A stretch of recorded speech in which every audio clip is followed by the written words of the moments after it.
And the magic box says that I am live. So here we are. Welcome to this special additional supplemental episode of the Walter Bosley channel. And I just want to check something here really quickly to make sure. There we go. There we go. Better microphone action right there. So sorry, I was on the wrong mic, it seemed, but now I'm on the right one. Well, again, folks, welcome to this additional episode of the Walter Bosley channel, as I just said. And today we're going to be discussing one of my favorite topics because I'm serious about this topic. I think it needs to be discussed more in our community without being characterized, without being mischaracterized as deep state fear mongering. Now, today's topic having to do with the horrors of space and in space and what might be awaiting us. I like to present it in a particular way that I'll state in the show. And I think it makes the distinction between, the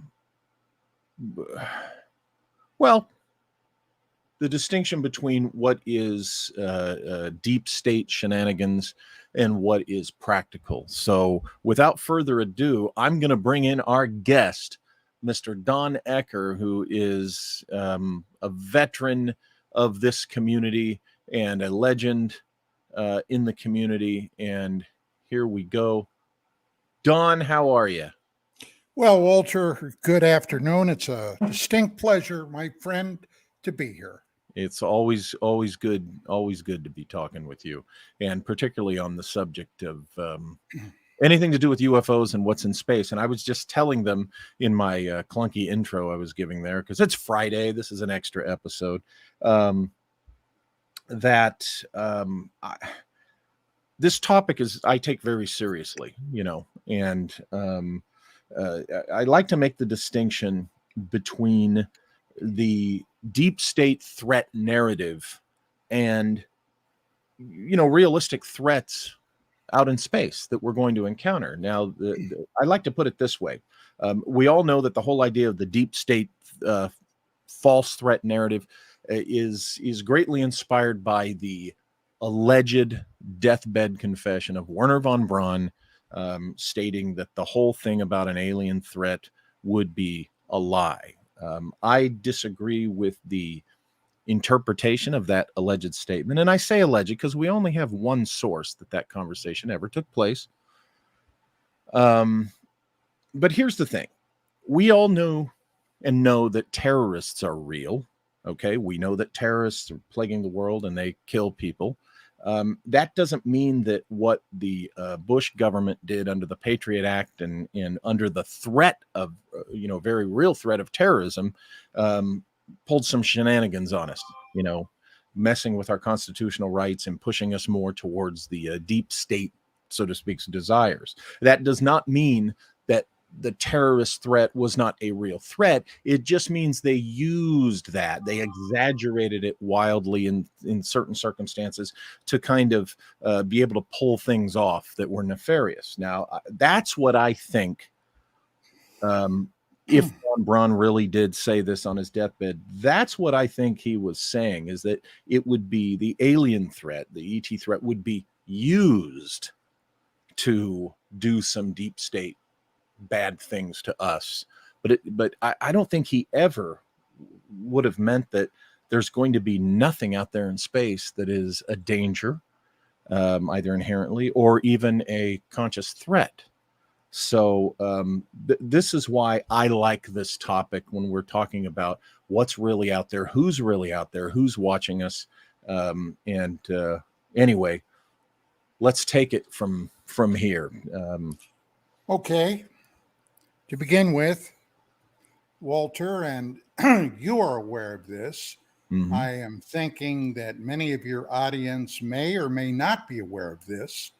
But the fact of the matter is, this topic is so huge, it goes much beyond the idea of off-world vehicles, craft coming here. It goes far beyond the idea of little gray or, hey, little green men. It's Right. so much more than that. Now, before I get off on a rant, because I'm prone to do that when I talk about this topic,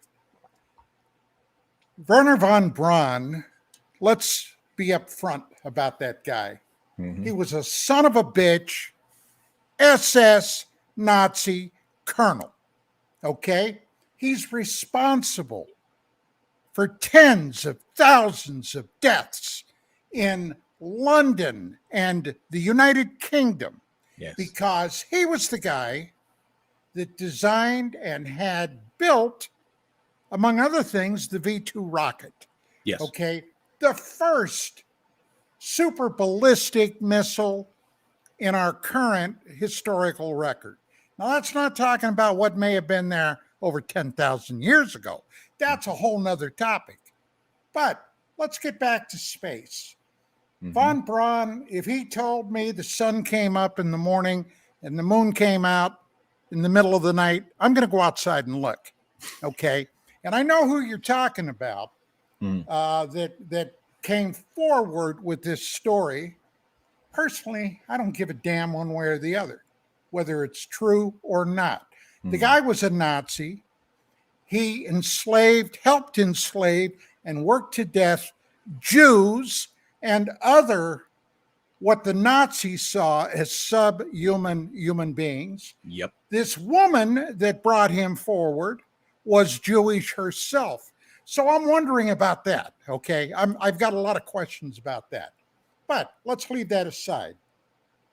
Well, I question because there was an organization she was associated with that I'm in the middle of researching and investigating. I've already found some questionable stuff that was kind of backing her at that time or was sponsoring her. And the founder of that organization is a questionable character and had some serious criminal allegations. So I'm still looking into that, and I'll present that at the proper time. But that organization totally has an agenda for the peace at all costs agenda. Okay. And that's where there is no threat in space stuff comes from. So, well, to begin with, space is as dangerous, if not more dangerous, than the bottom of the Mariana Trench. Okay. Yeah. Now, I have a very close, very good friend. As a matter of fact, he called me this morning about something entirely different, but Dr. John Brandenburg, yes, a physicist, a man that worked within the Pentagon, within the Department of Defense, was the administrative assistant to the director of the Clementine Project. Okay, when we went back and totally rephotographed the moon. Why do I bring Brandenburg up? Well, Brandenburg has been a noted Mars scientist going back to the 1980s. And there's been a lot of crap, pushed forward by the establishment, by NASA and others about Mars. We have not been given the full story, but Brandenburg discovered something that turns this whole argument on its ear. Yep. Mars was nuked by at least 2 super hydrogen warheads somewhere between 250 and 300 million years ago. Now, why would anyone want to do something like that? Well, of course, we can only speculate, but the fact of the matter is 250, 300 million years ago, Mars was believed with a lot of evidence to be almost just like Earth, with life on it, water, open water, oceans. Okay. It has the largest volcanic remains, a volcano, the largest in the known solar system. Yeah. It was a haven of life. Yeah. Now, how did he discover this? Well, he discovered it by, among other radioisotopes, he discovered a preponderance of an isotope called xenon 129. Now, xenon 129, we have a lot of it in our atmosphere. Okay, why? Well, in the 50s and 60s, like a bunch of kids with a box of firecrackers and a whole bunch of matches, we were setting nukes off, not only we, the Americans, but the former Soviet Union, willy-nilly. My God, we had our military fly into atomic clouds. We had infantry on the ground march toward the nuclear blast. Of course, all these guys ended up with cancers of all type. What they did was, it was a, oh my God, it was a tragedy. But they wanted to find out, well, gee, what will nukes do? Well, all you had to do was look at Hiroshima and Nagasaki, okay? And they were pipsqueak bombs compared to what they were setting off. But the byproduct of a hydrogen warhead is xenon 129. Now, there are only two places that radioisotope will come from. Either the detonation of a hydrogen bomb or a supernova.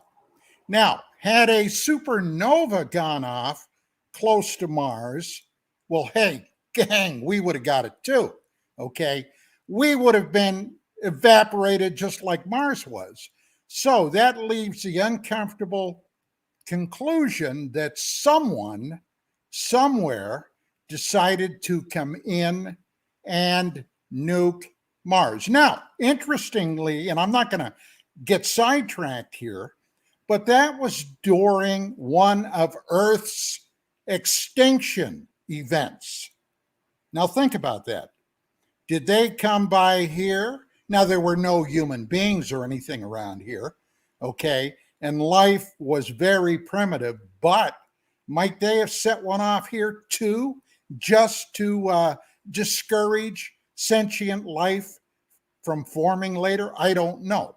And I'm not saying they did, but yeah, space can be really brutal. Now, in our history, going back to 1947, something extraordinary happened in the desert of New Mexico.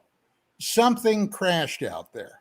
Now, the prevailing attitude among many, many researchers is that it was an extraterrestrial spacecraft. Was it? Well, I don't know. I wasn't there. As a matter of fact, I wasn't even born yet. But, okay, a lot of people suggest that that is exactly what happened.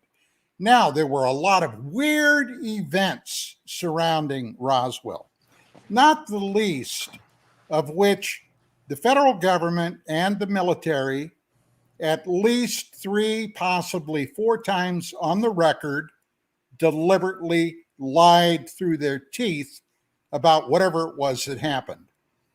But that being said, one of the things about Roswell that has never been satisfactorily answered by anybody is all the witness testimony, especially now many of these people today are dead. It's been over 70 years ago.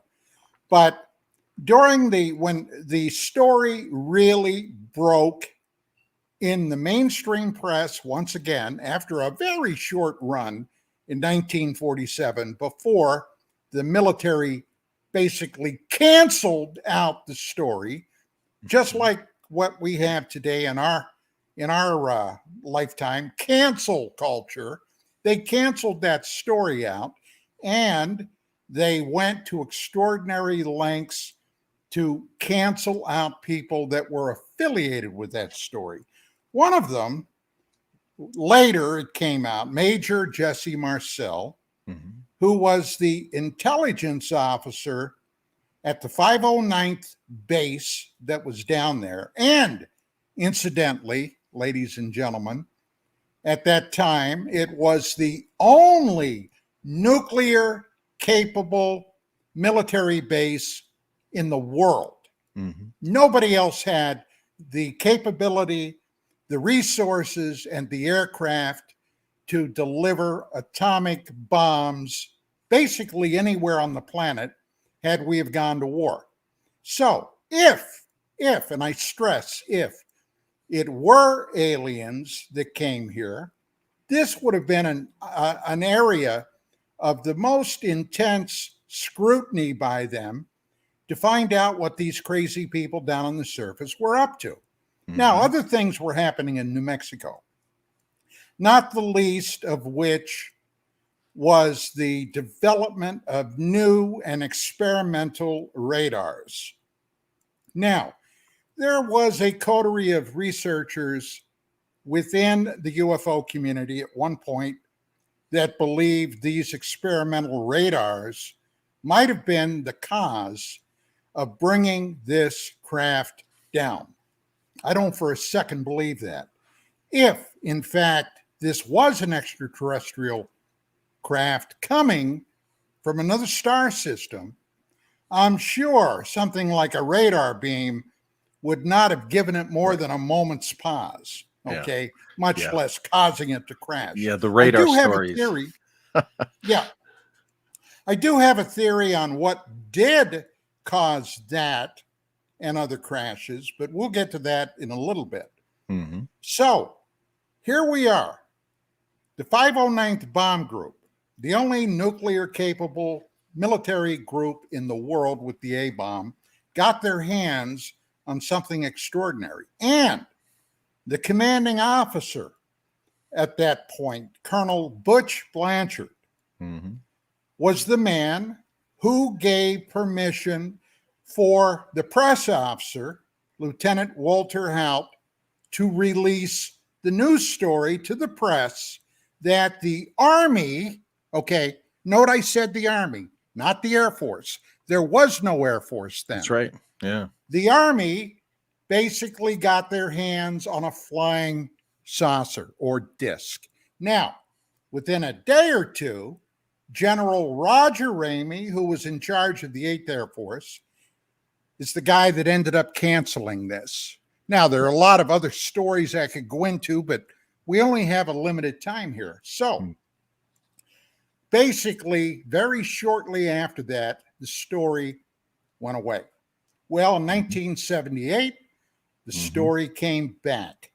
The story came back by a UFO researcher and a nuclear physicist with a master's degree, not a PhD, Stanton Friedman, brought the story to the forefront. Immediately following that, another researcher by the name of Bill Moore, came out with a book about the Roswell crash, the Roswell incident. Right. And suddenly, this thing, once again, developed wings on the feet. Now, the 1980s was an extraordinary time. And incidentally, that's just about the time I entered into research professionally. I had been a police officer, a criminal investigator. And in 1986, I was injured in the line of duty. I ended up basically medically retiring. Now, I went back to school, college. I was taking some computer courses. And in 1987, with my brand new computer and my telephone modem, and if you don't know what that is, back in the day, that's the thing that allowed you to go on to the very nascent internet. As a matter of fact, the internet wasn't even the internet yet, but you could go to bulletin board, what were called bulletin board services, BBSs, that basically adhered to various things, like some for computers, some for other stuff, coding, writing your own programs, whatever. But a guy down in Flagstaff, Arizona, by the name of Jim Spicer, opened up a bulletin board service that went in a whole new direction. And that direction was UFOs and other paranormal type oddities. Well, So that it was a turn towards more of the complete story, in my opinion.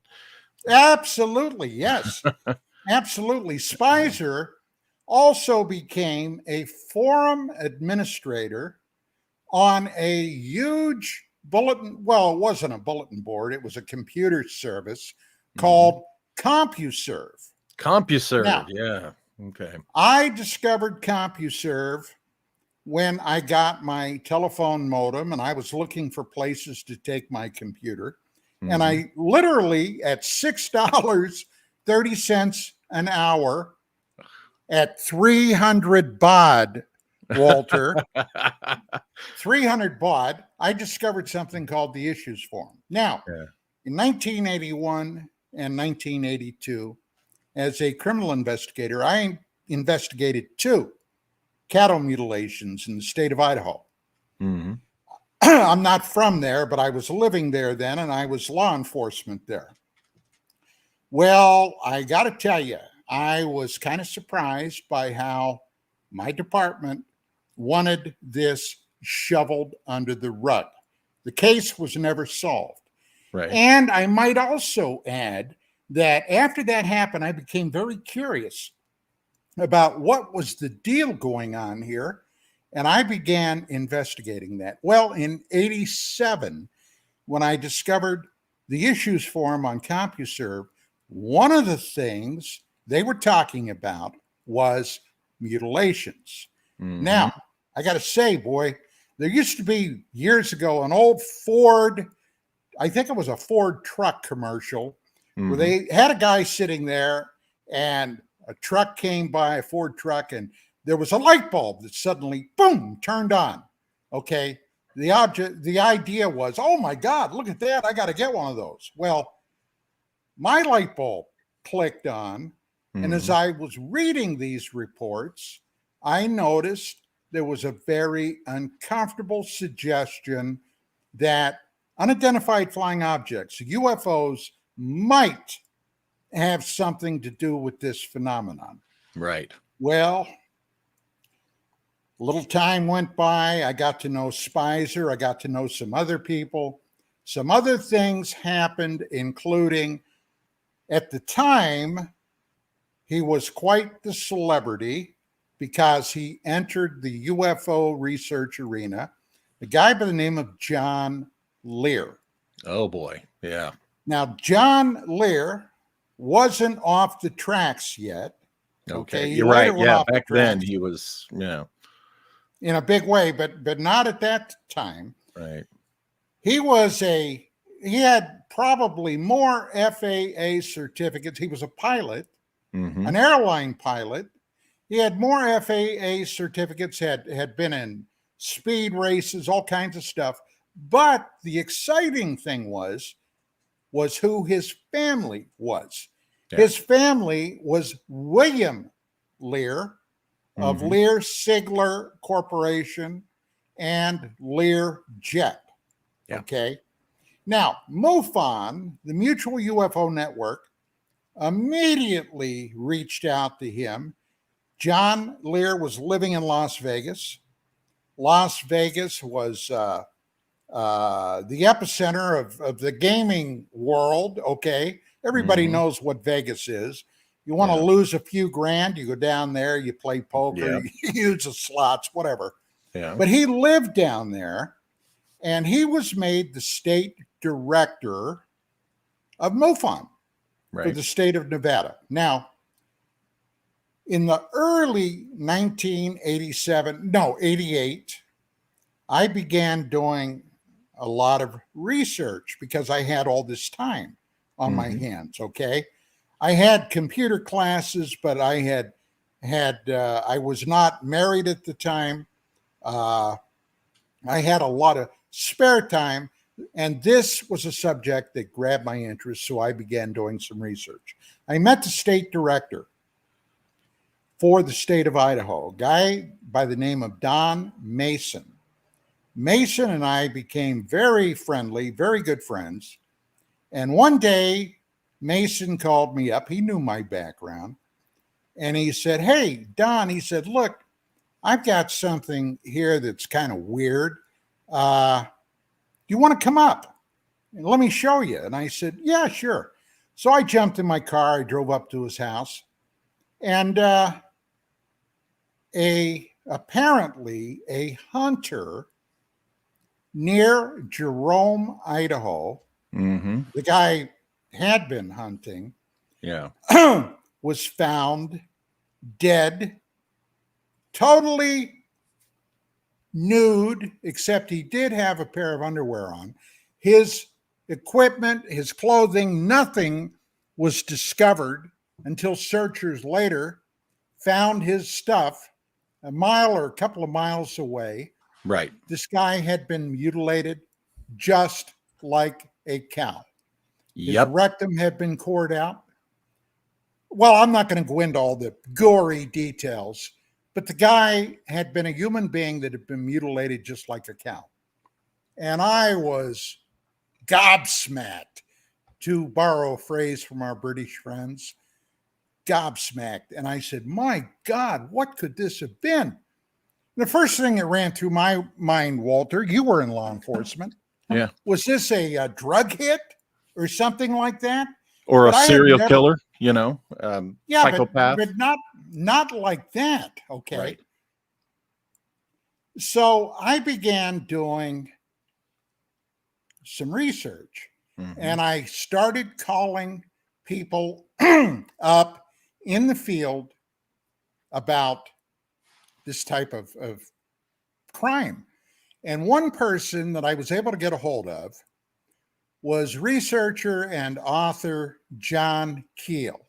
Yes. Now, Keel Yes. was the author, probably his most famous book that came out in the mid-70s was called The Mothman Prophecies, Yes. which Excellent. incidentally I read in the 70s.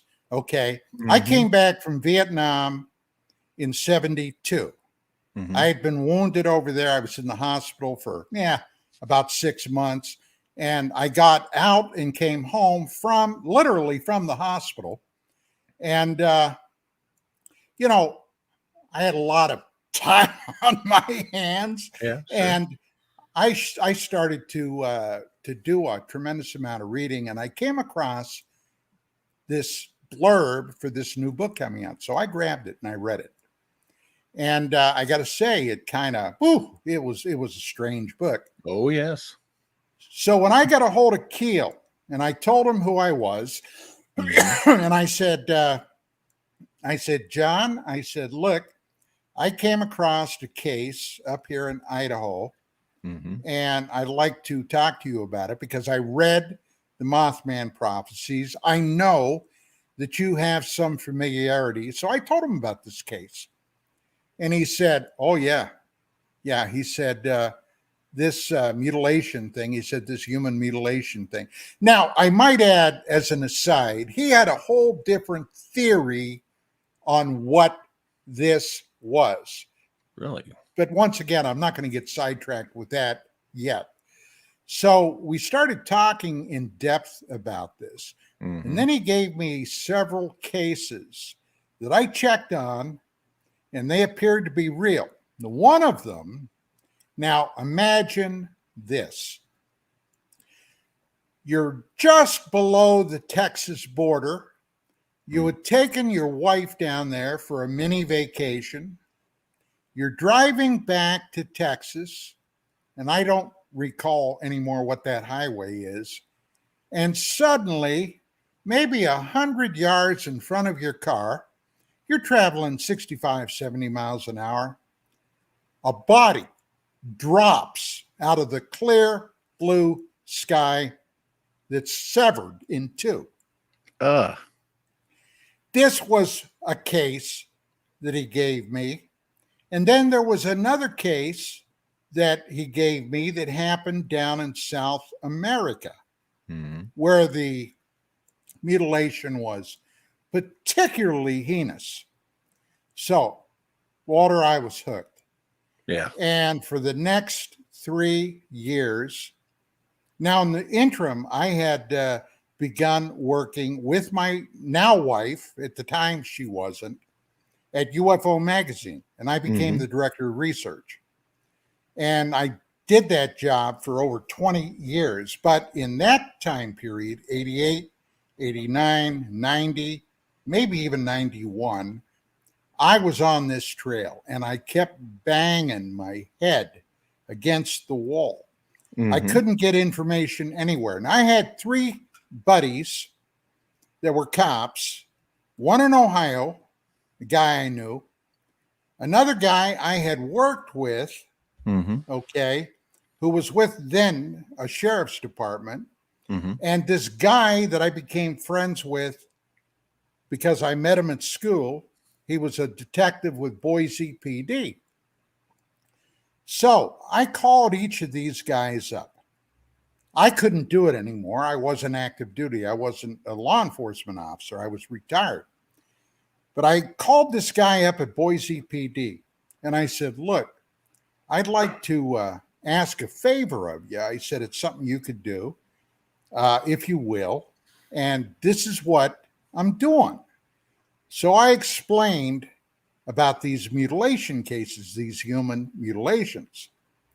And he listened to me and I said, so if possible, if you can do it, you could make inquiries at NCIC back in DC, the National Computer Information, or I forget now, was it NCID, NCIC?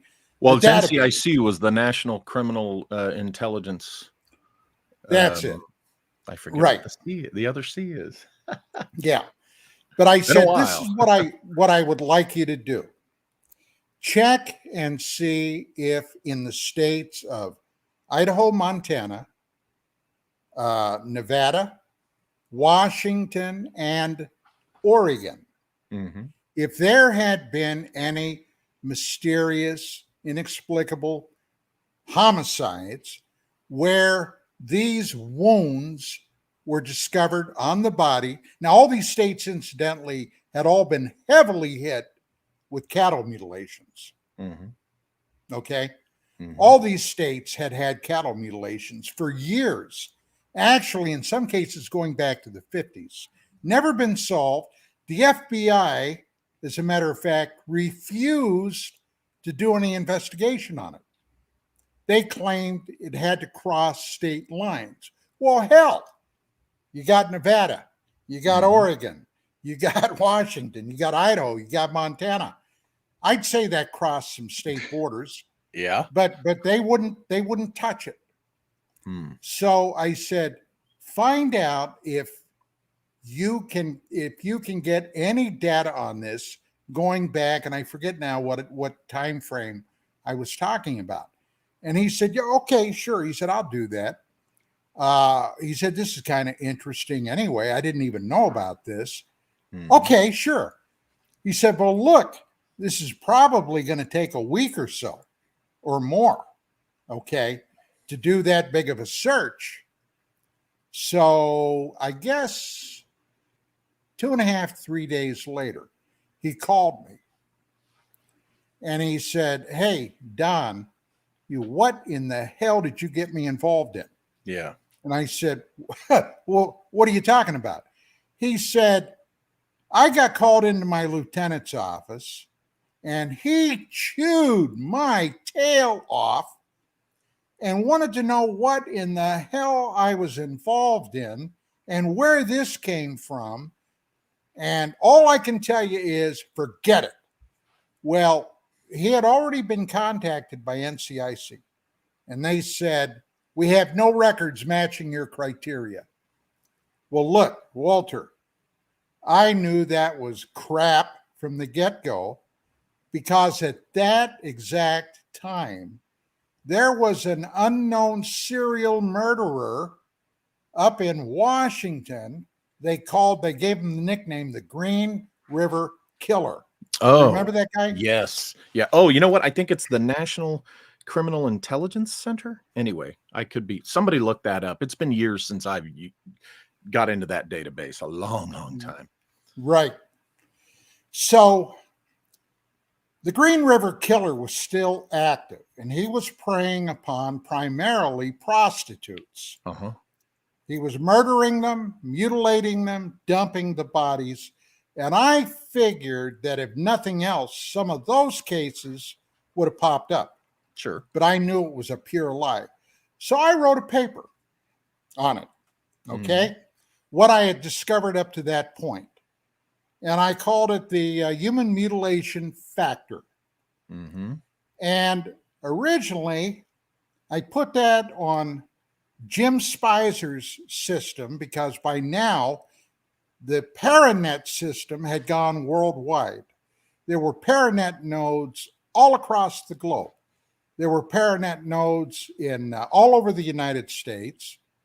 There were Paranet nodes in the UK, France, Germany, Australia, Russia, if you can believe it.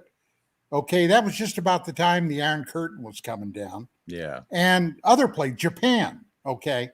So I put that paper out on that, and then on CompuServe. Now, what a lot of people today, especially if you're younger, will not realize, because it's always been there for you, and you think it's always been there, is the internet.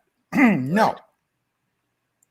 There was no internet per se. There was a DARPA net. Yeah. Okay. DARPA and universities, that later became what we have today as the internet. But that really didn't start to blossom until the 90s, the mid 90s and later. What we have today would have been magic then. Okay. But hey, I just want to pause you for a moment to say this to people viewing this. All you newbies that have been, become interested in UFOs and related topics since the alleged magical year 2017, which I think is a hollow landmark. We're a couple of graybeards like us talking about the 80s and the 70s and stuff like this. What I want to say is ufology and UFOs and its related stuff.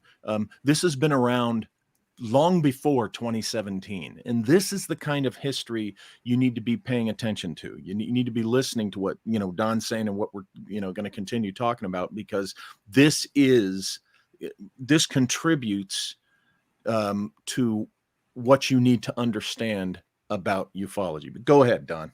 I just wanted to get that clear. Well, just as a note aside, Walter, I don't have a beard, so it's not.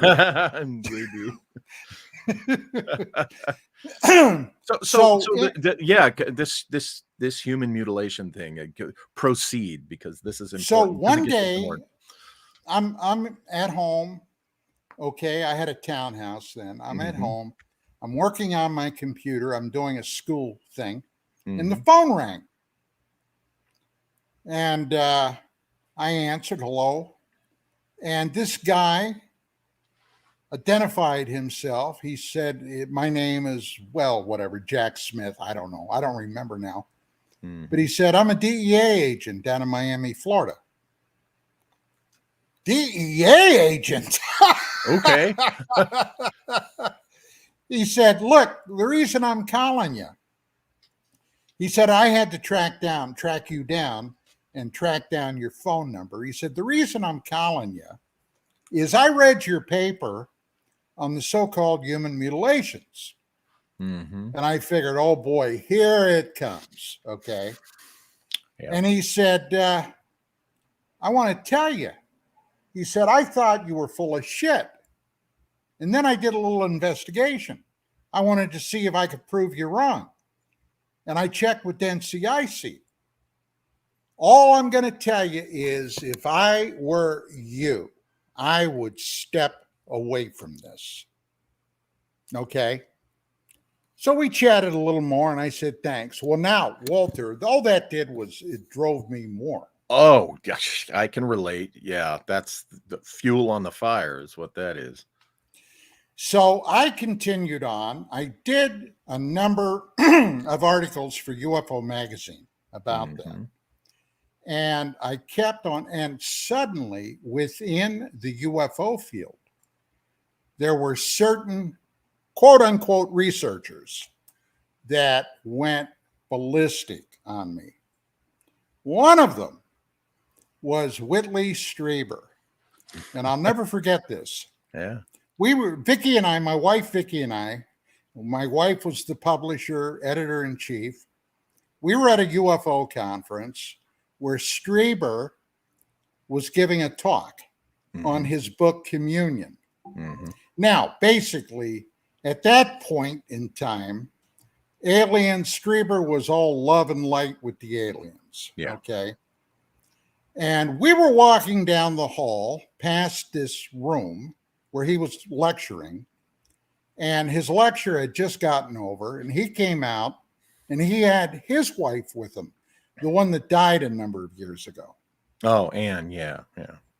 And they saw Vicki and I, and in the middle of the hallway, they started screaming at us like they were a couple of, I don't know, insane people. And, you know, my first thing was, well, you SOB, you're pulling that with me. But then Vicki kind of tugged my arm. Yeah. And we walked away from it. But that wasn't the only time. There were others. Bud Hopkins got freaked out by it. Bud Hopkins, of course, at that time, he and David Jacobs were the best and well-known abduction researchers. They both wrote books on it. Hopkins has since passed on. Jacobs is still around. Jacobs, incidentally, today has a very troubling theory about the whole human hybrid alien thing, where he is convinced that they're infiltrating human society with the ultimate objective to take us over. I mean, it's some very weird science fiction stuff. But there were a lot of people that did not take well to this. Well, I guess the culmination of this whole thing was when somebody put me on to a story about allegedly some homicide victims that disappeared from the morgue, okay, on Long Island, New York. So I got a hold of a guy who worked in the courts there. And there were some other people that I had contacted. One contact told me, and I had no way to verify it because at that time I was in LA. I was living in LA. That there were so many cattle mutilations in the state of New York and other weird homicide type cases that and this is exactly what he told me. The CIA had been shipping cattle into New York to cover these losses. Now, did that happen? I don't know. I wasn't there. This is the story I was given. But I did this story on my investigation into these missing bodies that basically had disappeared from the morgue. Now, oh my God, along with that, I tracked down the number of missing children that had disappeared across the United States, and not the ones that ran away because dad found a bag of weed in his sock drawer, right? And that kind of stuff. But kids that flat out disappeared. Now, granted, some of them, I'm sure, for example, got sucked up in the sex trade. Yeah. Some of them probably, drugged out, ended up in a ditch somewhere. But there were literally, Walter, tens of thousands of kids. So I notated that in this article. Well, then the bombs started going off. Mm-hmm. And I got to say, I finally said, that's it. I've chased this now over 3 years. I can't go anymore because I'm not getting anywhere. And all I'm doing is garnering a lot of hate and discontent. What were So the I dropped bombs? it. Oh, people attacking us at the magazine. Yeah. People attacking, you're fear mongering. You must be a CIA Yeah. disinformation agent. Yeah, That kind see, of and stuff. and that's the kind of crap that goes on today. If you don't believe, Lou Elizondo, if you don't believe the Tic Tac story, if you don't believe it, you get, they call it ratioed today, and these voices just come out of the woodwork and just come at you, and the whole idea is to get you to shut up and stop that narrative. And Well, now it's been around for a while. what we originally wanted to talk about when Hmm. you first contacted me, you Hmm. had seen a remark that my wife had put up on her Facebook page Yes. about Don. And do you want to tell everybody what she said I said? She was in a thread talking with another person on the page there, and talking about, my understanding was talking about, what's really going on with UFOs, what's the truth behind it. And she said that she said, Don says it's frightening. And because that's right up my alley on this topic, I was intrigued because I've known you for a few years now, and we've had some interesting conversations about this stuff. But that just really, I said, hey, Don, let's get you on here and let's talk about those potentially frightening aspects. And already you've gone down the human mutilation road, which is where I wanted to go. So proceed. Well, yes, yes. Now, I guess we got to get back to the original Roswell event. Mm-hmm. Okay. Now, it was amazing in retrospect. Now, Walter, when I was in the military, Mm-hmm. I was involved in intelligence, okay, Mm-hmm. in Vietnam. We were operating against the North Vietnamese communist enemy and the North Vietnamese army. I was way, way up north in Mm-hmm. Vietnam, from Phobos to Quang Tri, up to the demilitarized zone.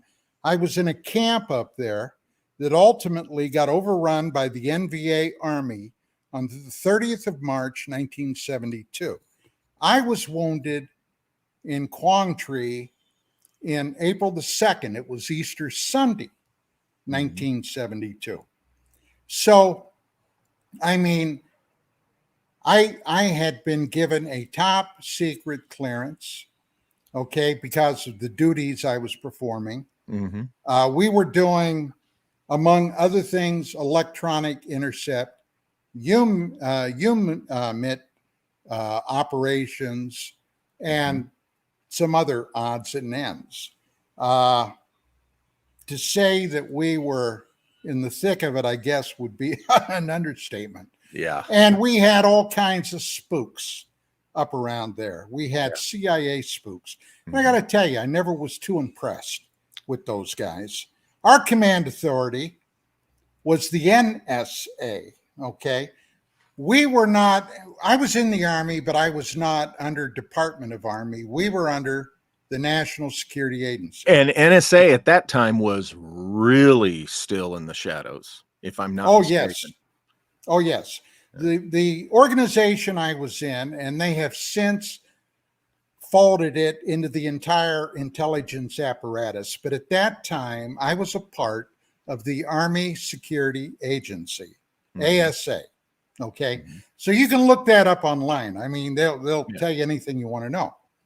So I have an idea, as well as you do, on how these intelligence things operate.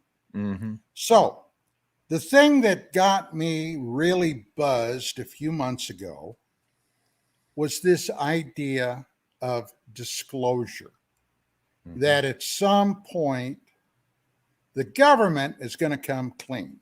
Okay. Well, without being too crude, horse pucky. Okay, Exactly. horse pucky. Now, why do I say that?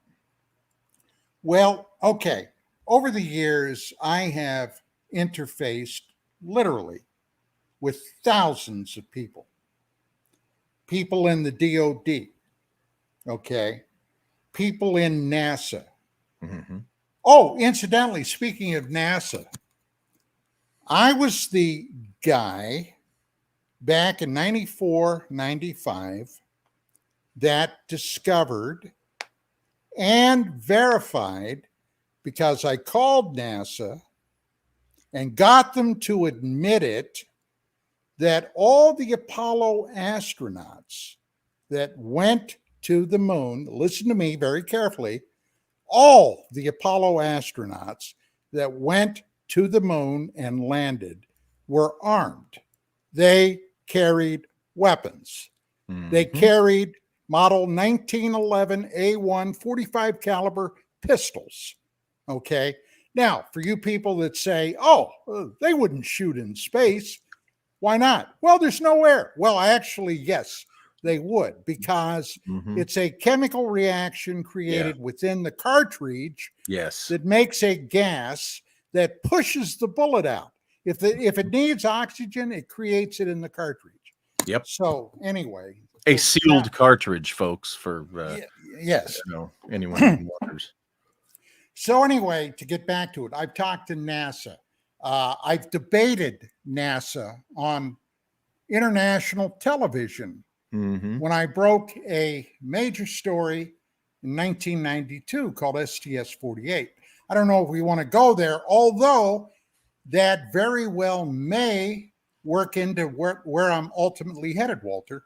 But I discovered that in this field, people have this, I don't know what it is, this brain virus that, like in Agent Fox Mulder's office on the X-Files, he had a poster, okay, of a Billy Meyer flying saucer. And the meme said, I want to believe. Okay. And a lot of people, because of the kind of work I was doing, were not happy about going down that path, but that path was there regardless. Yeah, exactly. So I got intrigued by this whole disclosure thing. In December of 2017, one of the most corrupt Democratic senators in the Senate from the state of Nevada, okay, Senator Harry Reid, had a press conference where he came forward and admitted that he and two other senators had garnered roughly $22 million, which incidentally in the government budget is nothing, okay? You can reach into your pocket, and if you've got 2 nickels and a dime, that's about what it is to the whole budget, okay? But $22 million to begin a program called APIC, Aerial Threat,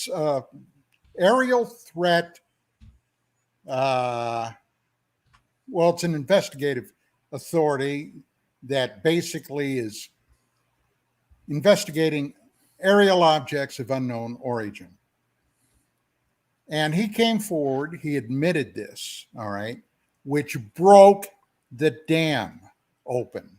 Suddenly, after God knows how many years, since at least 1968, with the Condon Committee report, all right, news media and others were sitting up and taking notice about UFOs.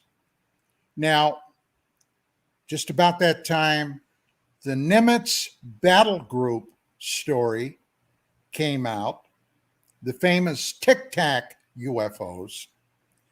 That was released along with video.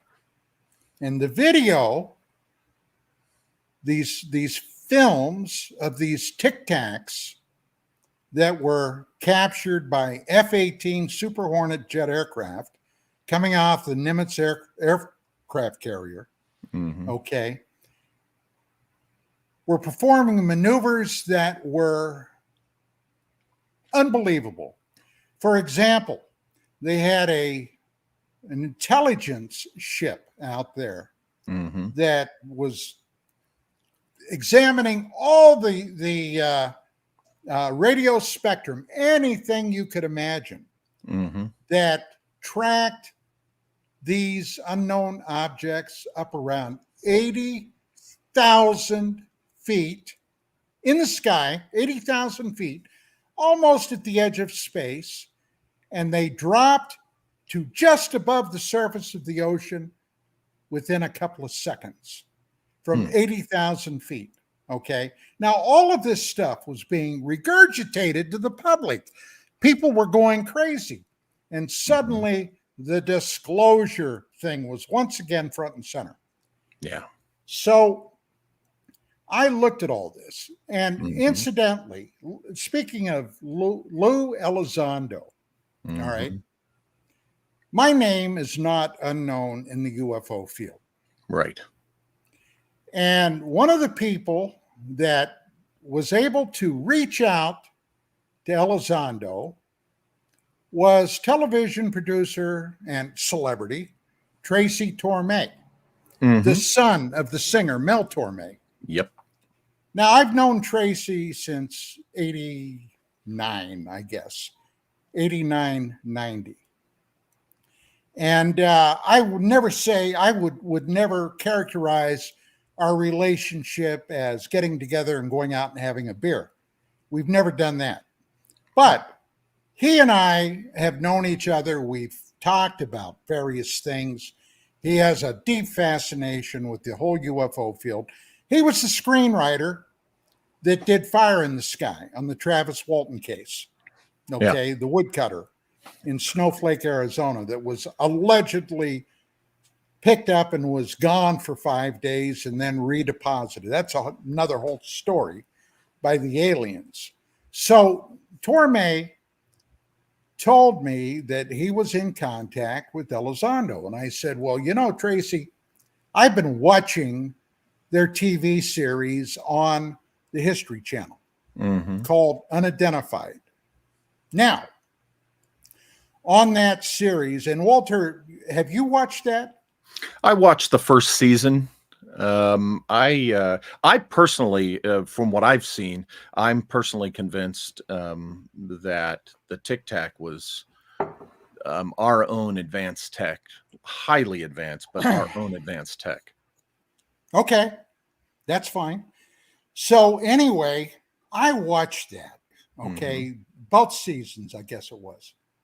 And the one thing, and hey, look, you know, like I said, this is not my first trip around the block. Right. And I put on my cop hat and I'm watching this and I'm thinking to myself, you know, the underlying drumbeat of this whole series, Walter, is the potential danger coming at us from down the road. Yep. Now, that made me very curious. Okay? Because I looked at the other people that were involved in this show. There was Elizondo, who purportedly had run this ATIP program out of the Pentagon.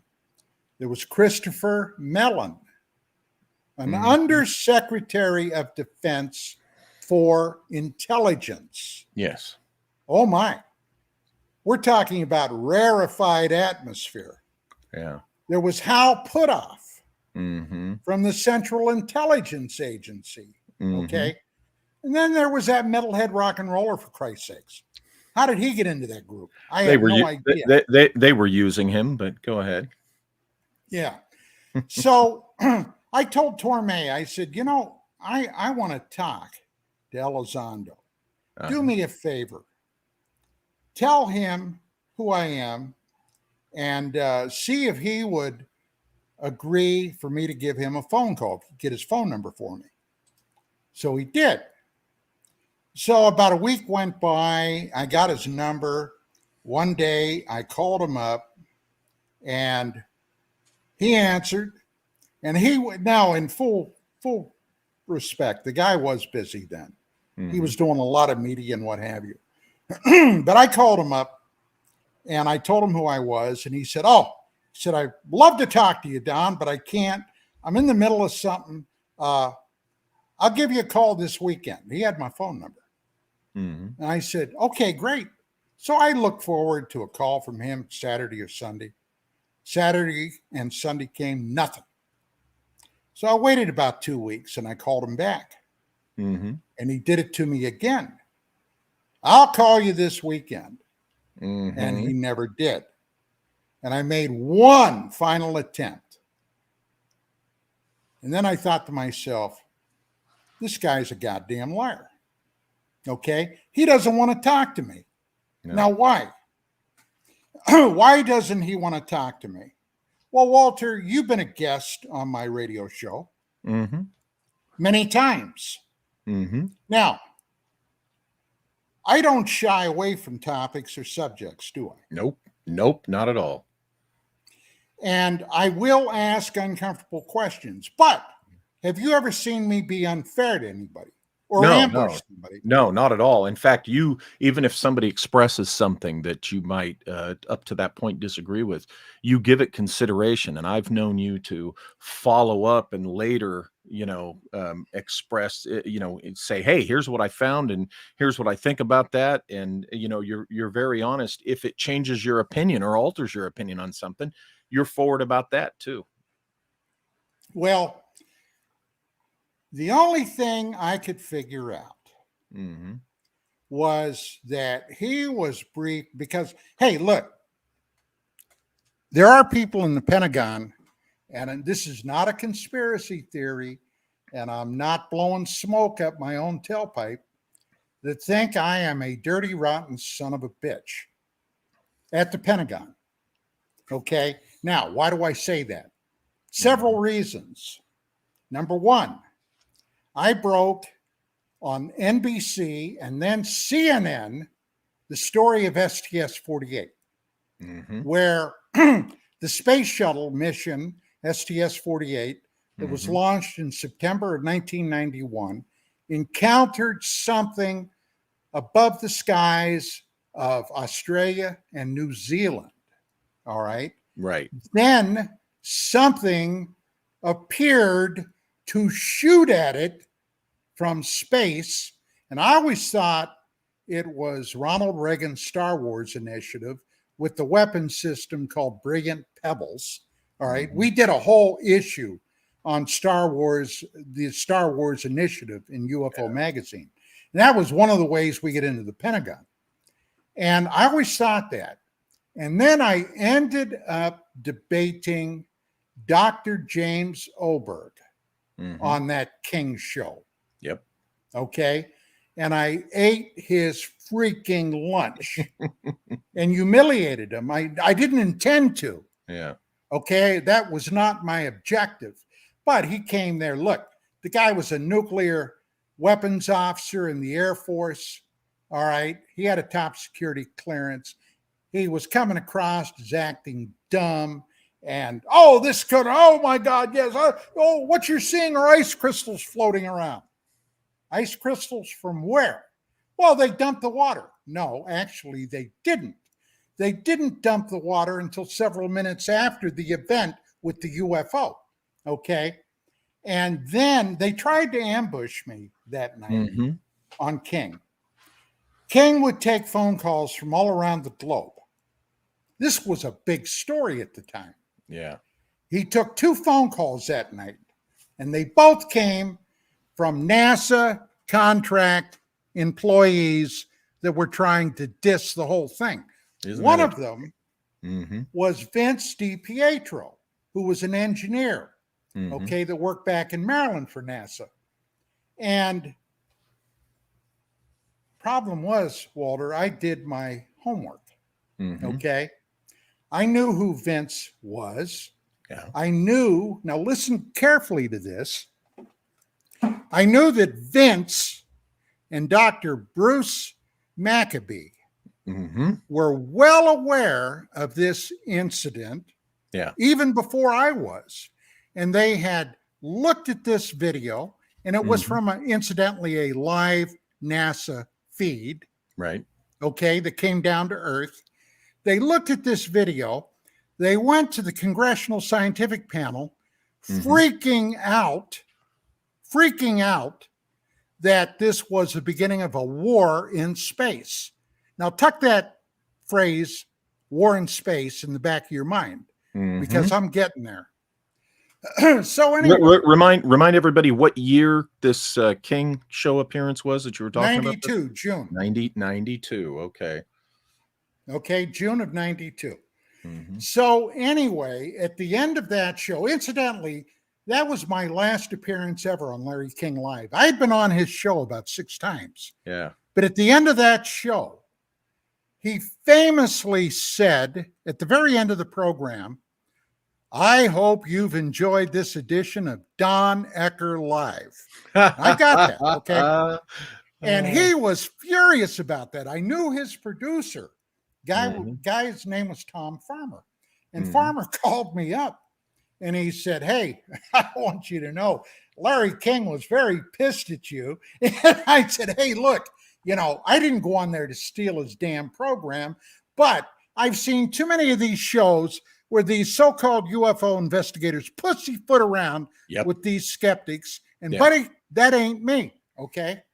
So, one other thing.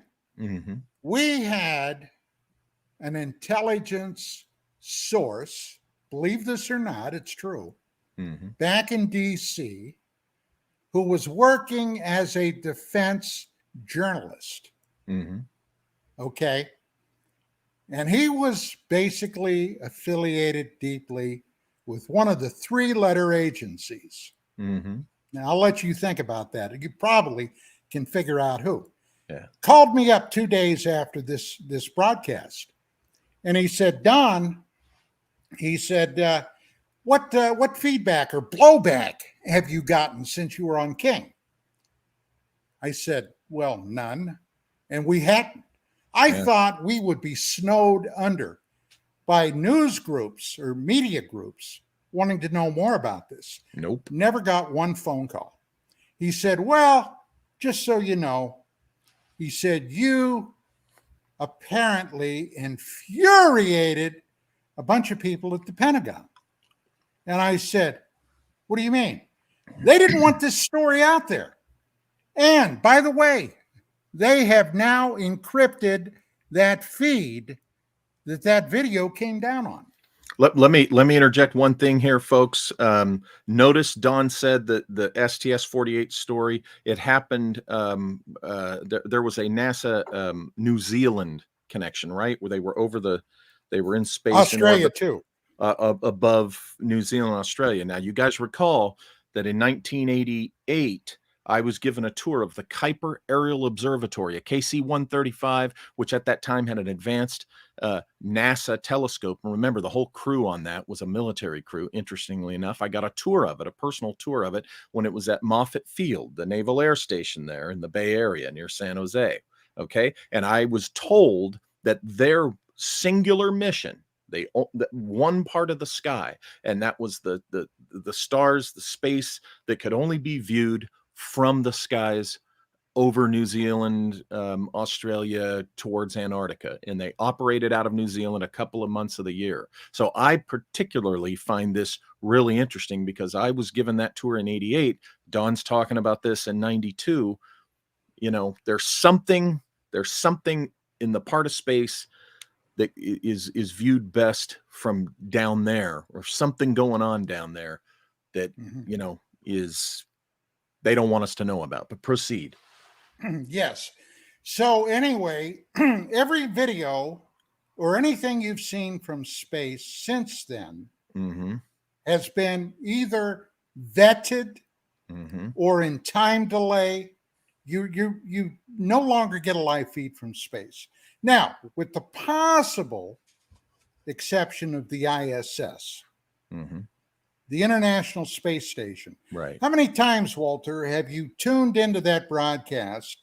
And they Mhm. always have like a monitor or a window there Yeah. where you can see stuff flying by, Right. and something huge will come in to view, and they immediately lose the feed.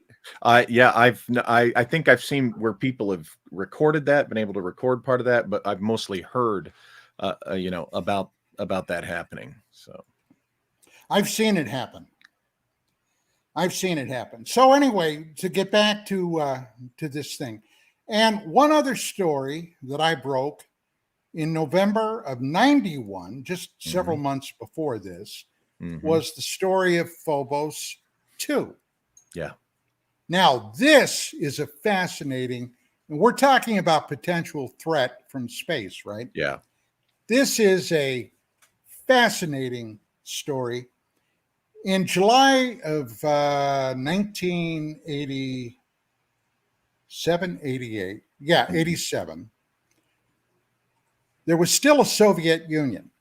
mhm, They had launched 2 probes to go yeah, to Mars. that's right. Phobos 1, Phobos 2. Mhm, Now, the problem was nobody here was aware of it. Nobody, the public, okay? NASA was an integral part of that mission. All the Russian telemetry was fed back through Goldstone. mhm, Now, about a month and a half roughly after launch, they lost Phobos 1. Phobos 1 disappeared.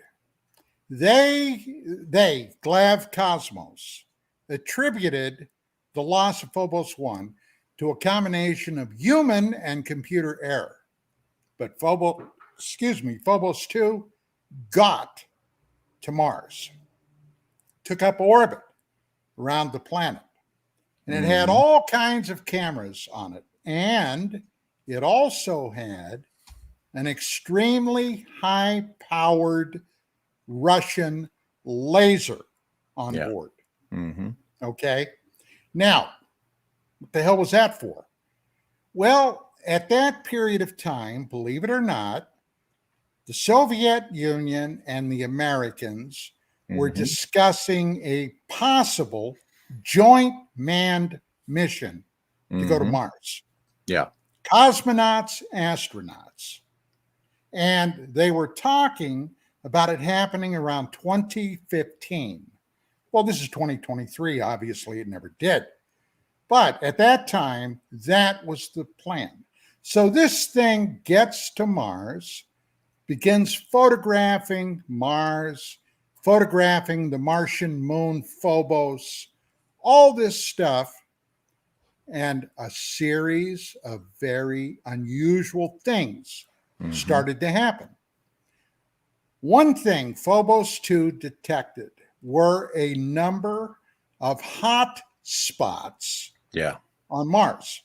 mhm, Now, Mars has always been considered geologically a dead planet. Nobody there. right. Now, it just so happened that I was very close friends with a man by the name of Zacharias Sitchin. Mhm, Now, Sitchin was known for a series of books called the Earth Chronicle series. mhm, If you hear about the planet, the so-called planet Nibiru, if yeah, you hear about the Anunnaki, if you hear about these things from ancient Sumer, mhm, you can thank Zacharias Sitchin.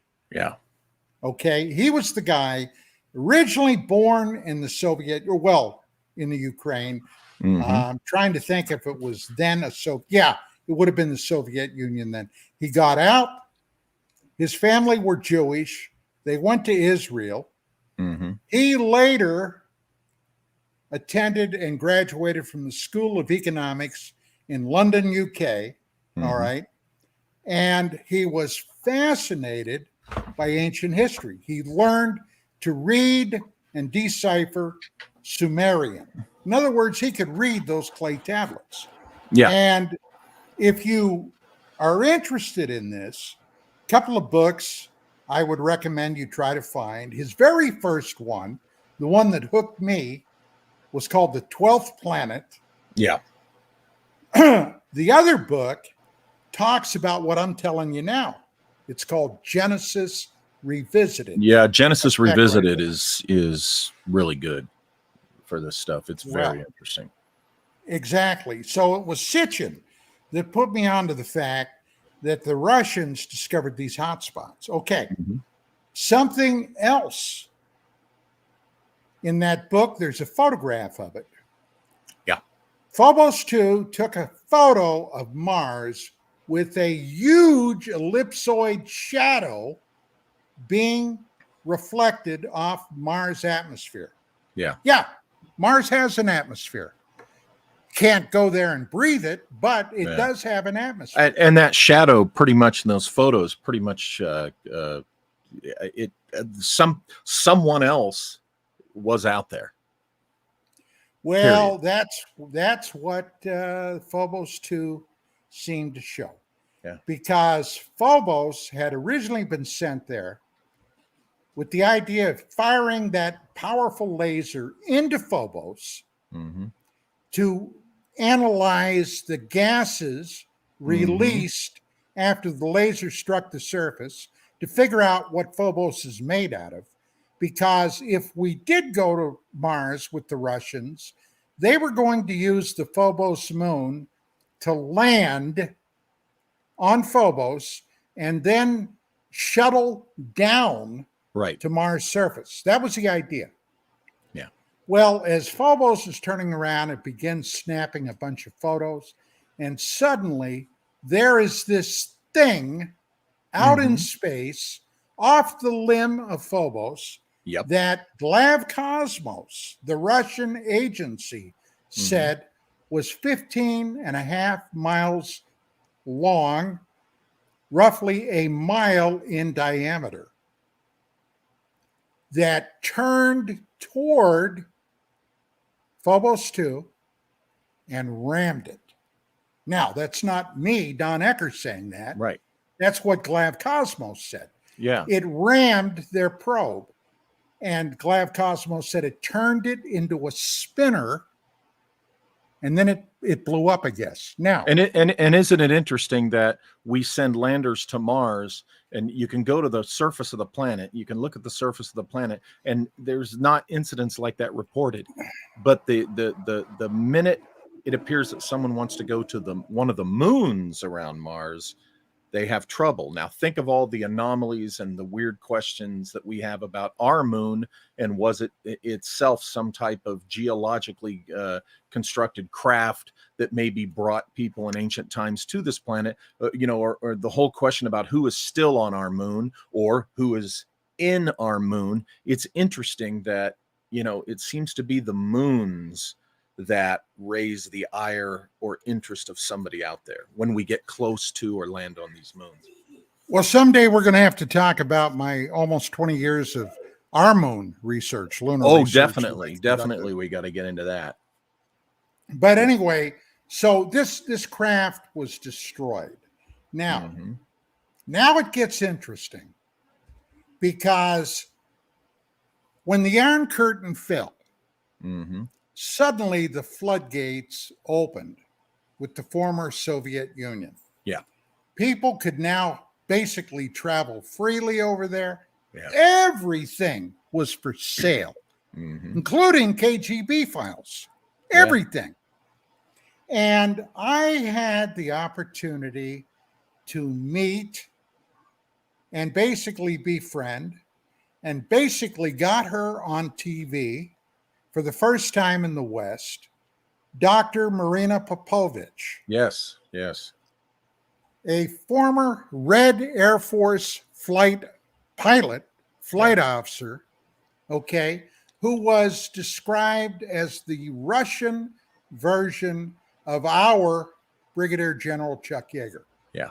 She had set all kinds of aviation records. And her husband, whom she divorced when she caught him fiddling around with his secretary, was General Pavel Popovich, the first human being in history, to rendezvous with another spacecraft in orbit back in 1962. Mm-hmm. And remember, at that time, everything was geared toward going to the moon. Oh, yeah. Everything. Yeah. So, Dr. Popovich and I interviewed her over 2 days down in Arizona. She was at a conference there. And I asked her about this, about Phobos 2. And remember, this is 92, 93. You know, she lived in a totally restrictive society where you didn't just go flapping your mouth about anything. Right. Ever. Okay. Next thing you know, somebody'd be carrying you off to the KGB interrogation cell. Mm-hmm. And I asked her about Phobos 2. And literally, Walter, I'll never forget the shocked look on her face, okay, that I knew about that. This guy out in this crazy American talking about flying saucers. Yep. So then she told me a story. And this story, you got to search the dusty recesses of your mind to remember this. Mm-hmm. But back when this happened in 88, okay, Mikhail Gorbachev was then the general secretary, okay, the Russians. Right. And George H.W. Bush, the senior Bush, was president. Okay, the son of good Nazi banking pal Prescott Bush. Go ahead. Yes. So Gorbachev was in Europe, was near Malta. After this happened, okay, this is what Marina Popovich told me. Yeah. Face to face. She said, everybody was very concerned about that. I said, well, let's make sure we know what we're talking about. Concerned about what? Well, the craft being destroyed. Yeah. So President Bush came over and had a meeting with Secretary Gorbachev. Okay. Now, here's the kicker. When Bush did that to go to Gorbachev's yacht that he was on, okay, he was on a yacht. Bush traveled through the water in a small craft in the middle of one hellacious storm. As a matter of fact, this is interesting. It was so bad that President Bush, got a lot of negative press for putting his life in danger, according to the journalists. You can look this up online, okay? But according to Popovich, it was specifically to talk about the incident in Mars orbit. And so, did the details of that ever leak out at all? No, she didn't know, and I've never heard anything else about it. Yeah, that is interesting. But to get back to the whole disclosure thing, I don't want to lose track of that. So I am looking at this TV show, Undecided. Christopher Mellon, the Undersecretary of Defense for Intelligence Matters. Yeah. I had never butted heads with anybody from that type of a position before. And I still haven't, incidentally. I've never talked to Mellon. But after Elizondo ghosted me 3 times, I got to tell you, pal, I got suspicious. Now, watching Undecided, or Unidentified. Watching Unidentified, I came to the conclusion that it can only be one of 2, maybe 3 things that these guys are pushing this potentially dangerous narrative. Yeah. Number 1, they have, via Mellon, some kind of information about something possibly coming down the road. Yeah. And they were trying to softly let the public know.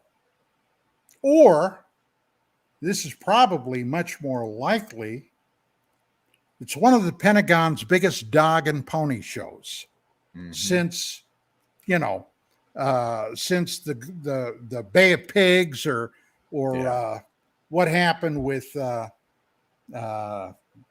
the hell was that boat that supposedly tangled with the North Vietnamese? The Gulf of Tonkin. Yeah, and the Gulf it was there was the Pueblo, but I don't know if that was it. No, that was Korea. That was Korea. So anyway, and possibly something else, but I never really formulated a firm concept of what that third thing might be.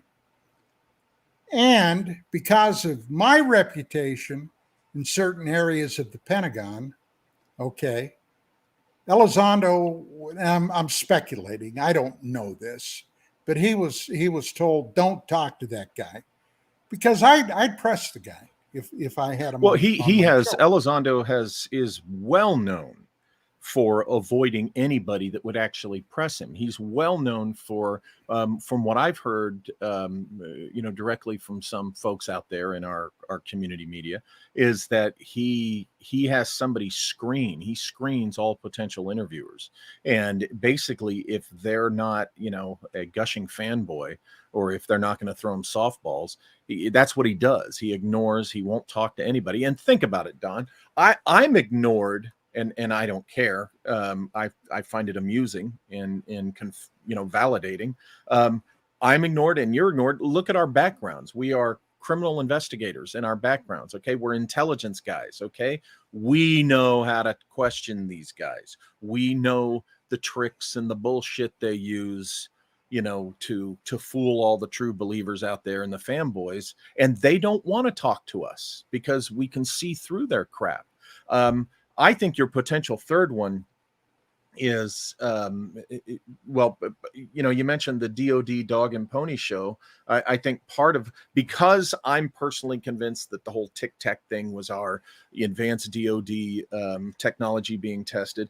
I think what that is those games that get played in the saber rattling category of, look, China, look, Russia, look what we have, look what we're messing with. I think it's in kind of that realm of things, what was going on with the Tic Tac. But tell the public, let the public believe it's the whole otherworldly UFO thing. So what makes that scary is, could there be impending hostilities?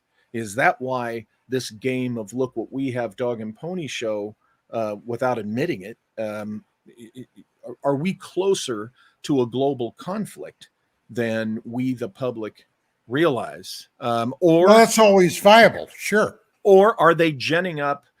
People talk about this, and some people say, "Oh, it's just conspiracy theory stuff." But are they ginning up? Going back to the a couple hours ago when we started. Hour and a half ago, the whole thing about what von Braun allegedly warned us of is that they would use the threat of an ET invasion to, push us more towards this deep state globalist vision. And could that be what the Elizondo, Mellon, Tic Tac, that whole thing, the use of, and I think Tom DeLonge and his TTSA was totally used by the DoD and the intel community for perception management agenda. And it wouldn't surprise me in the least. Not even a little. And the fact that we have encountered, either us, the Russians, whatever, we have encountered the Phobos incident. The fact that John Brandenburg has proven that there were nukes detonated on Mars. The weirdness associated with the Apollo missions. The fact, like you pointed out, that they were carrying sidearms.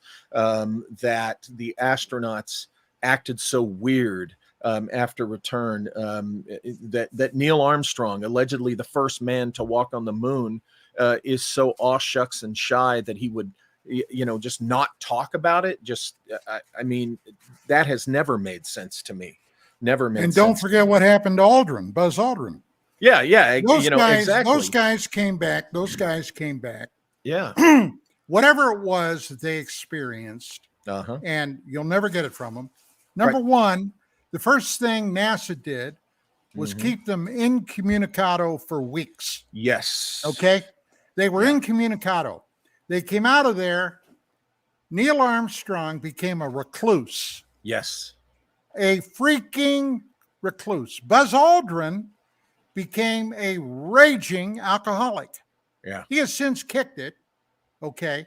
He has since kicked it. But hey, as an aside about Aldrin, in 2014, I was the research producer on a special moon anniversary show called The Truth Revealed, Aliens on the Moon.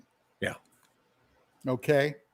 Unfortunately, it was on Sci-Fi, and those bastards got their greedy little fingers into it and put some crap in there that I had a big problem with. But at the time, hey, there wasn't a thing I could do about it. But I had introduced a photo. Like I said earlier, I had been doing 20 years of research on LTP, lunar transient phenomena. And I discovered a photograph taken from orbit around the moon of a pipe, Walter, running through a crater. Yeah. You could follow it all the way to the edge of this cliff. It projected through the cliff, and it had a very unusual extension on this pipe. Big. It was very big. Somebody is on the moon. Okay, I'll tell you that. I'll cut to the chase right now. There is a presence on the moon. Not the side facing us, but the far side. Now, with that being inside, said, or let's say inside sounds goofy to some people. Let's make it palatable for the just the devoted skeptic people, the stubborn. Let's say subterranean, right? Let's say, well, hey, under the surface. The skeptics can go to hell, and they put 30 years into this subject like I have. Thank you. That's the other thing. When you look at this enough, folks, there is something threatening out there that is that truly has got the attention and sobered up the people who know about it. Okay, I still wonder. What again? We go back to this story about Jimmy Carter when he's briefed on something. Whether it's UFOs or not, we don't know for sure. But, that famous story where he just ends up weeping at something he's briefed on. Now, some people say that had something to do with, the knowledge of what and who is out there, what's going on. I don't know. But you're absolutely right. If you give an honest study of this phenomenon in folks, you got to go back farther than 2017. You're going to find that there's something dark and potentially sinister in the true sense of the word. Somebody's out there that I think means us harm. In some way. This is the crux of me coming here today, because I want to get this out. Going back to Roswell. Now, I have been told several times over the years that something very well may have been discovered at this crash site. Yeah. And the indication was that they discovered, now I don't know. Okay, I wasn't there. This is what I've been told. Can I verify this? Could I testify in court to this? No. But human bodies had been discovered on the craft. Human.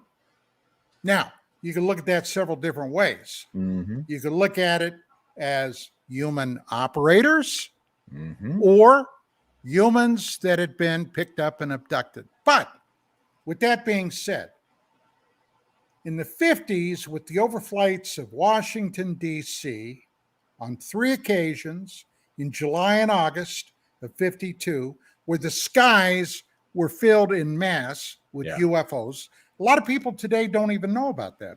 Right. And other things, this developed into what today, by those in the know, refer to as, now listen, the core C-O-R-E, core secret. There is a core secret about UFOs that have, from everything I've researched, the upper echelon freaked out Yes. at it. Yeah. And Yeah. this core secret is protected by an SAP, a SAP, Yep. a special Makes access sense. program. Mm-hmm. Now, what that means is whatever that core secret is Yeah. will never be known. There is nobody I'm aware of on the bigot list. Oh, bigot list. What is that? Yeah. People That who are is, cleared for weird. yeah. This is a list that if your name is not listed there, Right. whatever it is, you'll never hear about. Yeah. I encountered that when I wrote a paper 3 years ago, I believe now, on the Admiral Thomas Wilson, Eric Davis memo paper. Mm-hmm. Okay, you know about that, Walter, right? Yeah, and Admiral I think Wilson, it's a load of horse pucky, but okay, I don't. look at but have Admiral you looked at? Wilson, Yeah. Admiral Wilson had been the director of the DIA then. Okay, Mhm. have I Yes, looked at who yes. was involved? Yes, I have. Yeah. One person that gave me pause right off the bat was Stephen Greer. Okay, I've got Yeah. less than zero respect for him, but And Edgar John Mitchell Greenwald has was part of shown it. John Greenwald has shown that one particular document that was getting bandied about is utter BS. It's faked, but the alleged classified document has been proven to be not that. But No, I don't know which document you're referring to. I'll get that to you after the show so you can see Okay. what I'm talking about. But So Greenwald's anyway, done a very good analysis of it.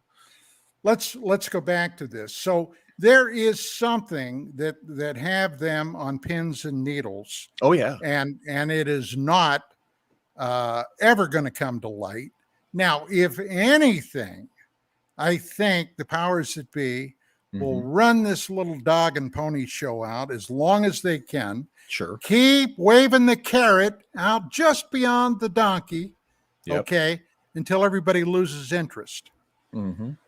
But, ladies and gentlemen, I'm here to tell you the phenomenon is real. Oh yeah. There is something there. Now, well, we got a few more minutes. We got a few more minutes, Don, and then we're going to go to questions from the live chat for the last 20. Yeah, sure. Let me tie this up. Mm-hmm. So, the UFO hearings, okay, with David Grush, all right, as the principal, one of the principal characters that were being interviewed by Congress. Yeah. All right.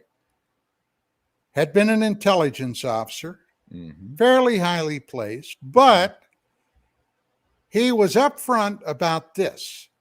He had no firsthand information about anything he was talking about. Right. This stuff was all at best secondhand or even third hand that he was given. But he did say one thing that resonated with me. He said that the government, whoever he meant, could have been the Air Force, private industry, whoever, had at least a dozen, perhaps more, recovered craft. That's what he heard. That's what he was told, I think. Now, that made me very curious, okay? I don't mean to beat a drum about this, but I am a combat veteran. I did experience battle. And I saw a lot of airplanes go down. Not because their technology was faulty, because they got their asses shot off. Yeah. Okay. Thousands of helicopters, for example. Thousands. B-52s, for God's sake. Yeah. Okay. Now, I started thinking about this. Does it make any sense at all that if any of these craft were coming from another star system, they could get from there to here, God knows how far away, Mm-hmm. and then suddenly fall out of the sky? No. There's only No. one thing, Walter, that That's made right. sense to me. We're shooting them They're down. being shot down Mm-hmm. by interplanetary warfare. There is a shooting war Yep. going out within our solar system. I like that idea. I don't like the idea, but I like that hypothesis resonates with my perspective. Yeah.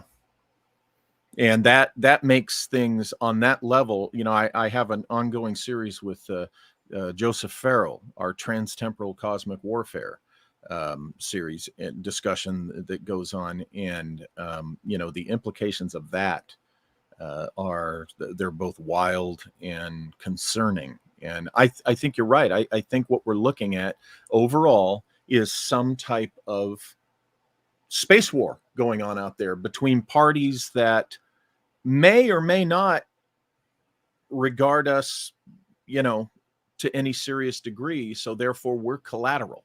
You know, we're collateral damage, or maybe to some, you know, degree they bring us in there, and that has, yeah, incredible potential to explain. It could explain the human mutilations. It could explain the disappearances that we're talking about. It could explain, you know, a number of things. So it's time for us to go to the questions from our live chat. Are you ready for that? You open to that? Go.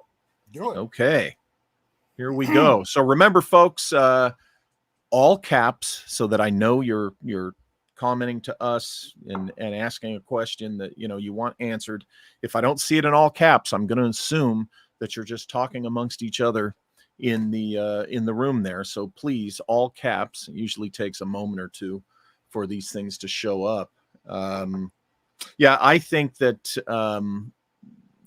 that part of the, you know, the certain things that have gone on in that part of the globe, when we're talking New Zealand, Australia, and down by Antarctica. Oops, here we have, somebody who calls himself Stephen Greer, asking, how do you think the flying saucers propel themselves? Well, that's kind of not on the topic of what we're discussing, but, you know, I will say this about it could be anything. It could be, you know, they ain't made in Detroit. Exactly. You know, it could be a number of things. That you know, I think that's a discussion that, you know, has been had, you know, enough. How do you think, you know, they propel themselves? So how do I think? No, I'm asking rhetorically the person going under the name Stephen Greer. Tim Houston asks, are we battling Martians? My answer to that is, I don't think there are Martians per se, but those that survived, I think, are us. I think humans were on Mars, and during that conflict, they came here a long time ago, and we all, by now, have the DNA of the people from Mars. That would be my guess. What do you think, Don? Are we battling Martians? No. No. You know, now that's not to say I don't think that there may be a limited presence on Mars. Right. Zacharias Sitchin believed that there were. Now, remember, he was working from the standpoint of the Anunnaki, those who from heaven to earth came down. Okay? The Anunnaki, the ancient gods, according to Sumerians. But he believed that those hot spots that Phobos 2 observed on Mars were reactivated space bases. So take it for what it's worth. Yeah, that's hold on a second. Okay. Yeah, so if you had to guess. No, I kind of lost that question. Let me jump to another question. Um, on the issue of NASA and what they is that okay? We're getting a bunch of stuff that's not on topic, so I'm not going to waste our time with it. Does that NASA civilian still hold the copyright on the NASA images? Remember that controversy? They have a civilian employee that for a while it was uncovered owned all the there's are you familiar with that? No. Yeah, I remember about 10 or 15 years ago that came out. There's a NASA civilian. But remember what NASA stands for. Never a straight answer. Exactly. Yeah. I personally think that I'm going to go back to. But I wanted to tell you that story about Buzz Aldrin. I got sidetracked. Oh, yes. Please do, because we're not. Please do. Buzz Aldrin. So I was interviewed about my research, and immediately following me was Buzz Aldrin. Now, I had brought in a series of photographs showing major anomalies on the moon. And they walked up to where Buzz was sitting. He was at a desk.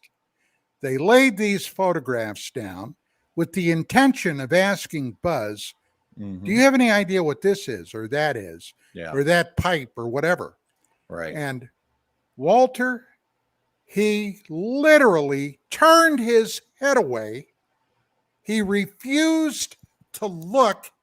Now, here's the second human being in history that was on the moon. Yeah. He refused to look at any of those lunar photographs, and he wouldn't talk about those lunar photographs. He wouldn't discuss them. The only thing he wanted to talk about was that so-called monolith on Phobos, the moon of Mars. That's the only thing he would discuss. Now, Aldrin had never been to Mars. He had been to the moon, but he refused to look at lunar photographs. Now, buddy, well, I don't think. What does that tell you?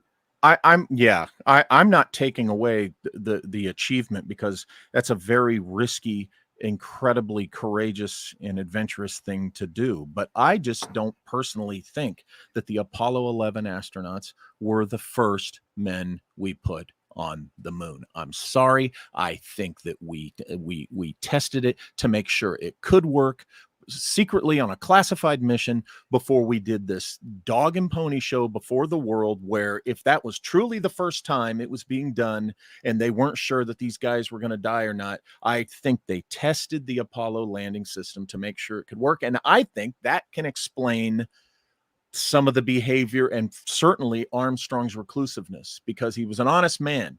And if he's like, okay, you're going to call me the first guy, I think knowing that he wasn't the first guy, he was kind of embarrassed about being lauded as the first guy. That's okay. We got some actual questions on topic here. Well, before we go to those, let me say this. Yeah. I think both Armstrong and Aldrin were mentally manipulated when they came back from the moon, when they were in their seclusion. I think they had their brains washed, because I've heard that. if you watched those guys, and I watched them with a professional eye, I could tell those guys were under great freaking duress. Right? Duress. Right? I mean, it's clear. It's clear. So the adversary asked, do you think we are used as a food source? I think that one of the horrors of space is that could end up being the situation if we send, an expeditionary team to some planet. The wildlife alone, might use this as a food source. Tim Houston asked. Back in the 80s, that was part of John Lear's thesis that he wrote, that human beings were being used as a food source. Yeah. Now, That came on the aftermath, the heels of the Paul Benowitz fiasco. Now that's a topic for another time. What happened with Paul Benowitz, a civilian scientist, at the hands of the Air Force OSI? Okay, that is a whole different topic. We do not have time, but no. To answer the person's question, no. Okay. Someone who claims to be Nick Pope with a familiar photo, I don't know if that's the real Nick Pope or not, asked how many human mutilations have happened to your knowledge? To my knowledge, Yeah. I can document 4, possibly 5. Okay. Over how many years? How much period of time? Well, Walter, I stopped the research back in 93. Yeah. Okay. 93, no later than 93. And I might add that I very seldom really talked about it in depth since then.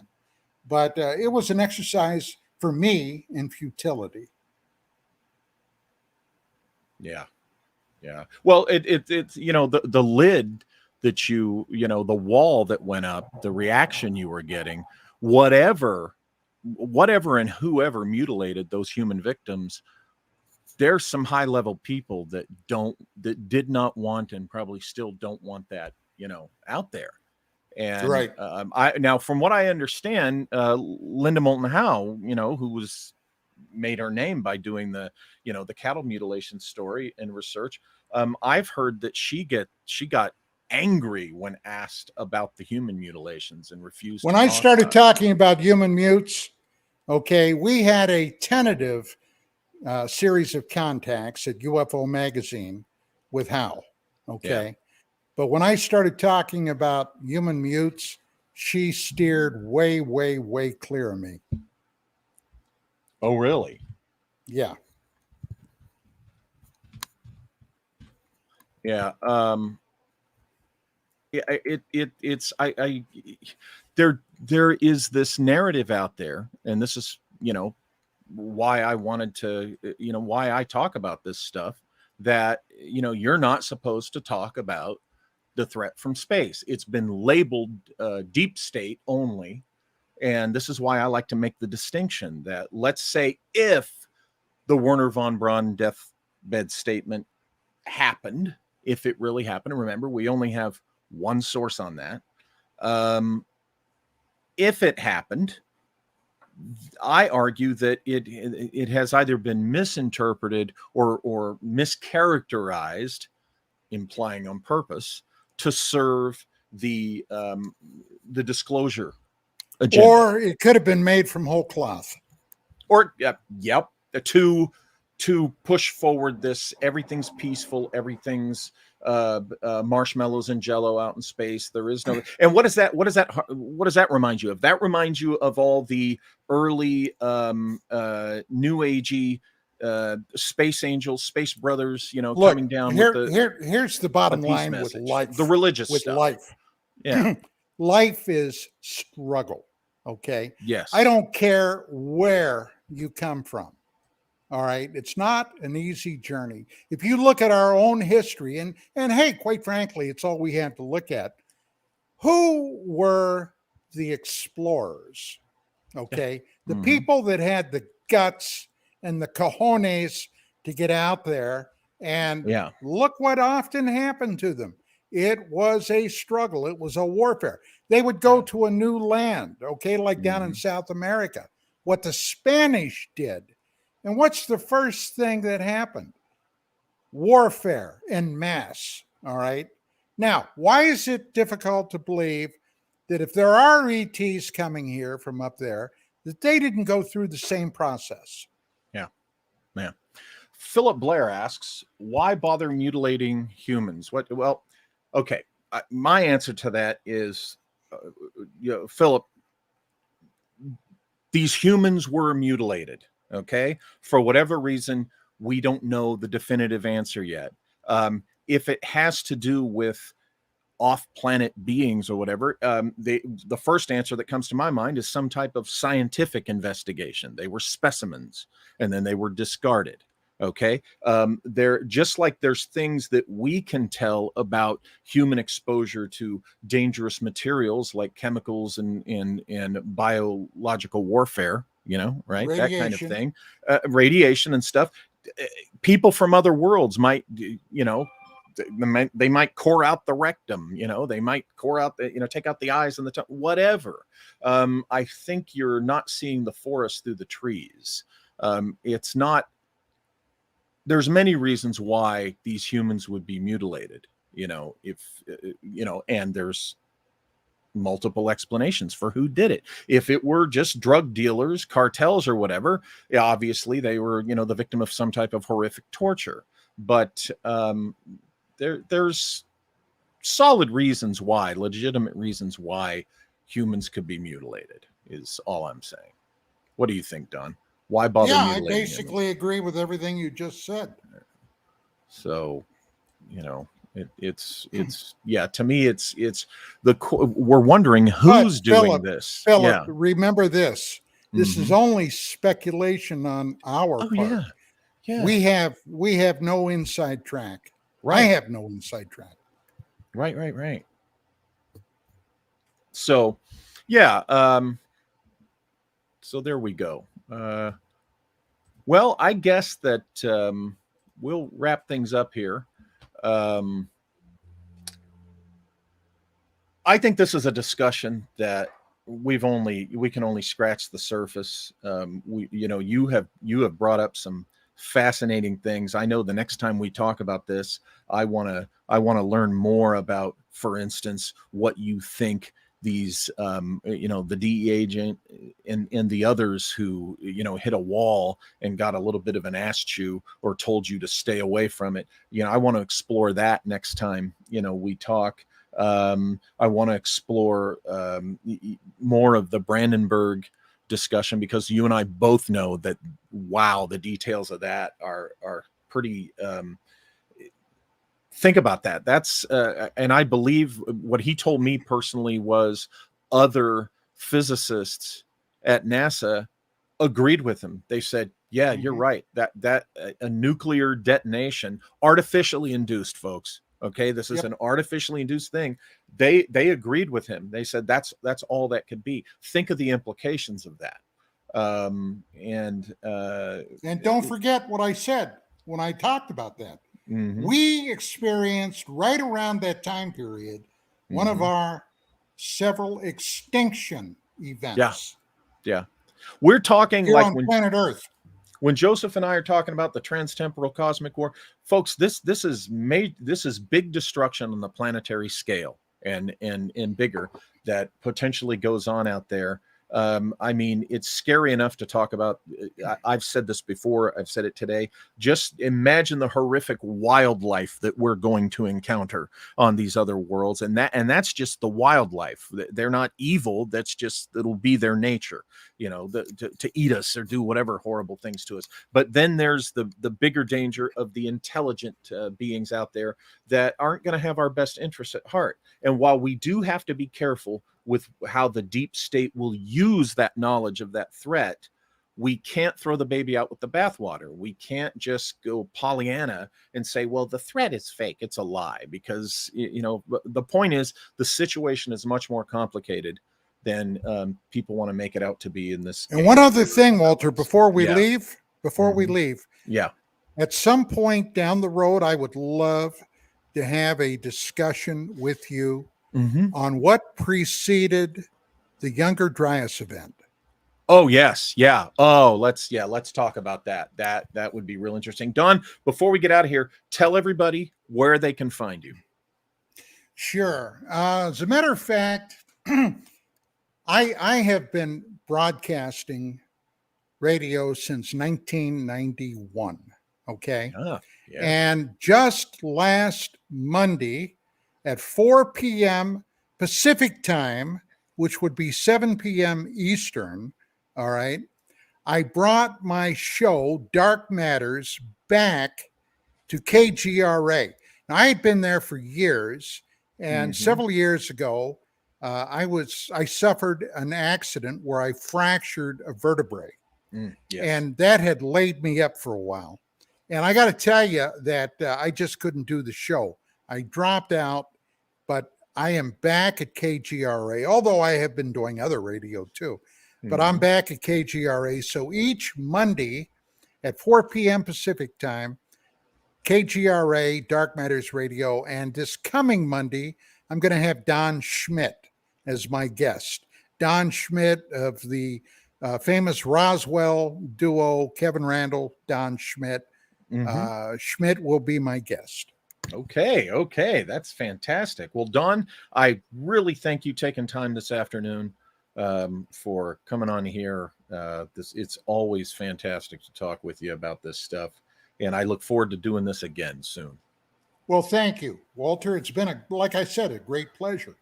Okay, well, you have a good evening the rest of your day, and you and I will talk soon. Okay. Okay, folks, that's it. I want to thank everybody who was here. This was for me, it's a special discussion. It's one that fascinates me because you just, as you heard me say, I think in spite of what I truly agree the deep state is going to do to us or attempt to do to us through the abuse of this threat, okay, that doesn't mean that the threat is not real. You've got to look at what they did with terrorism, global terrorism, okay? Terrorists are real. What they did to us, through deep state machinations, Patriot Act type stuff or whatever, that was the wrong thing, okay? Using the very real threat of terrorism. I think that's what's going on. I think there is definitely a real threat out in space, somebody that scares them. You heard what Don said. There is the core, secret that they're guarding. Talk about flying saucers all day long, okay? That is, okay, that's fine for them. There's something even deeper, and I can't help but think it's very dark. Okay, it's scary, it's frightening. So try to be realistic, okay, in your approach to this subject, and just decide for yourselves. So thanks again, everybody. There was a great turnout, and I will see you on the live stream on Wednesday. The guest is going to be remote viewing legend Lynn Buchanan, and that's going to be a real interesting show. So remember the regular Wednesday live stream, and I will see you all then. Oops, there we go. You guys have a good weekend.